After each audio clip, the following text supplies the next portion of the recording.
Vamos iniciar juntos mais uma montagem, dessa vez o paneleiro simples Criare.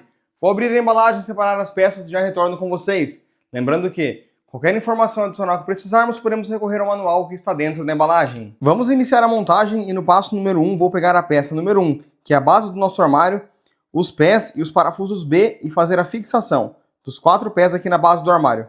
E este parafuso B eu utilizo apenas na fixação dos pés. E aqui no passo número 2, vou colocar as cavilhas nas peças 2 e 3.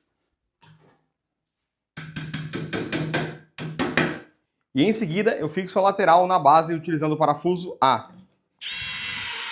E ainda com o parafuso A, eu faço a fixação da prateleira aqui desse módulo. Então fica desta maneira. E uma observação muito importante é os furos da dobradiça deixar sempre para dentro.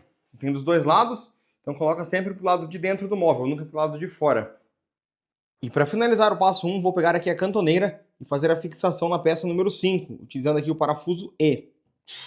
E finalizamos o passo número 2, prendendo a peça número 5 com as cantoneiras pelo lado de dentro do armário.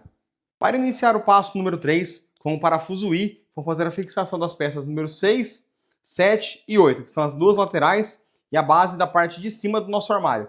Essa peça aqui ela é um pouco mais grossa, por isso que eu vou usar o parafuso I, que ele é maior do que o parafuso A. E aí faço a fixação dele, utilizando o parafuso I, e o restante do armário voltamos com o parafuso A. E após fixar a peça 7 e 8 na peça número 6, volto a utilizar o parafuso A para fazer a fixação das duas prateleiras que vêm no meio do armário. Depois, com o parafuso A também, vamos fazer a fixação do teto. E já fixamos aqui as duas prateleiras. E para finalizar o passo número 3, faço a fixação do teto, que é a peça número 9.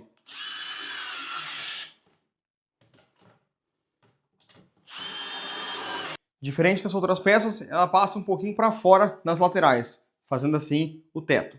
E para iniciar o passo número 4, voltamos com o armário que montamos lá no passo número 2, para fazer a fixação das cantoneiras e colocar as cavilhas para receber a peça que acabamos de montar no passo número 3.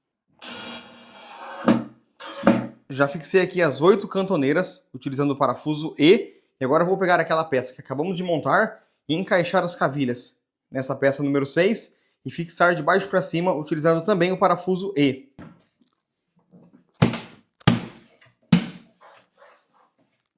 E no próximo passo, vamos fazer a fixação do fundo do armário. Então, estou aqui com as peças 10 e 11, vou utilizar os pregos e na união das chapas, o prego e a chapinha, para fazer a fixação do fundo do armário. Fizemos a fixação, nas laterais apenas os pregos e no meio os pregos e as chapinhas. E finalizamos aqui a fixação do fundo do móvel. E para fazer a fixação na parede, primeiro vamos utilizar o parafuso S para fazer a fixação da cantoneira. E em seguida, com o parafuso P, fazemos a fixação na parede. E para finalizar, colocamos aqui a capinha da cantoneira. E para fazer a montagem das portas, vou utilizar aqui o parafuso E para fazer a fixação das dobradiças. E ainda utilizando o parafuso E e a pré-furação que a fábrica me manda, eu faço a fixação do calço da dobradiça aqui no armário. Caso precise fazer alguma regulagem, com este parafuso do meio, eu trago a porta mais para a direita ou mais para a esquerda. Esses parafusos do calço, consigo subir ou descer a porta soltando eles. E este parafuso aqui, consigo colocar a porta mais para dentro ou mais para fora. E utilizando o parafuso G, vou fazer a furação para colocar os puxadores. Eu utilizo a furação que a fábrica já me manda e eu só atravesso o furo para prender os puxadores. E após fixar os puxadores, está finalizada a montagem da nossa porta. O mesmo parafuso do puxador, que é o parafuso G, eu utilizo para unir um módulo no outro, na hora de fazer a instalação. E após fazer a fixação das portas, está finalizada o nosso armário. Espero ter ajudado e até a próxima!